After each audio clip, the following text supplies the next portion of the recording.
The Hateful Eight is the 8th film directed by Quentin Tarantino, and it stars Samuel L. Jackson, Kurt Russell, Jennifer Jason Leigh, and Tim Roth. And keeping with the spaghetti western motif he started off in Django Unchained, we're getting a film here set in the 1800s. The film itself centers around these 8 characters that are stuck at a cabin during a blizzard. One of these characters, played by Kurt Russell, is taking the character played by Jennifer Jason Leigh to be hung for crimes that she committed. Along the way, they meet Samuel L. Jackson. He's another bounty hunter with a few bounties of his own, and they're heading off to this one town, but the blizzard forces them to stay in this cabin that's already occupied by a few other characters as well. And once we get to the cabin, we start to get some more backstory about all 8 of these characters, but you begin to get the feeling that nothing is as it seems. A few of these characters aren't being quite honest. You begin to get the feeling that some of them are there to set loose Jennifer Jason Leigh's character. And then it becomes just one big game of whodoneit, and you're trying to figure out who's working with who's the bad guy, who can you trust, who can't you trust.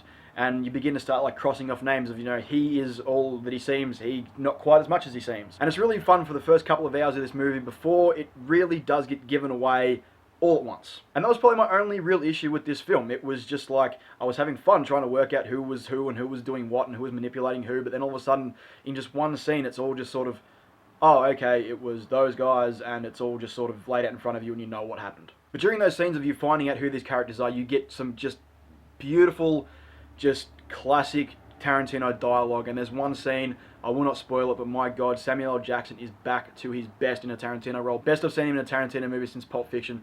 It's just a scene that I was like laughing, and I was on the edge of my seat, and I was just like, what the fuck is happening? But it was just fucking brilliant. And another actor was great to see back in a Tarantino role, Tim Roth. He was fantastic in this movie. I loved his character. He was this real sort of pompous British character. He was also playing a hangman who was going to hang Jennifer Jason Leigh. But yeah, I loved all these little interactions with all the different characters. They were great. But of course, with a Tarantino movie, you get just as much gore as you get dialogue, and do not fret. Once the shit goes down, and like I said, it does happen really quickly, then the shit really goes down, and you get that typical just overuse of blood and gore.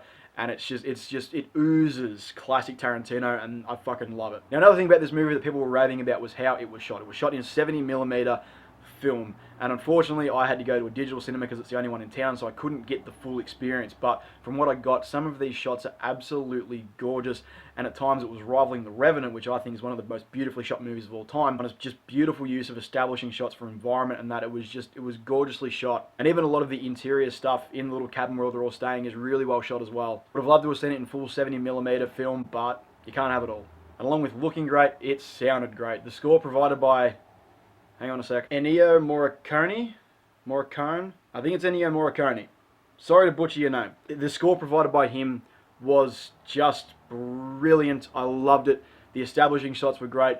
The sort of high tension stuff inside the cabin was fantastic as well, and just added that extra element to the movie, which made it all that more engaging while you're watching it in the cinema. So with all that being said, the wonderful performances by the entire cast, the beautiful cinematography, and the fantastic soundtrack, just the classic Tarantino feel about this movie. Like, I loved the feel of it. I love the feel of Tarantino movies. My only real gripe with this movie was, yeah, they just gave away that secret, the thing that you're sort of in the movie to see, away a little bit too early, and that was my only real gripe with this movie. So I've got to give The Hateful Eight 4.5 out of 5 mysterious briefcases. So if you've seen The Hateful Eight, what did you think? Let me know in the comments down below. Click right here for all your movie needs, and as always guys, I'll catch you in the next one.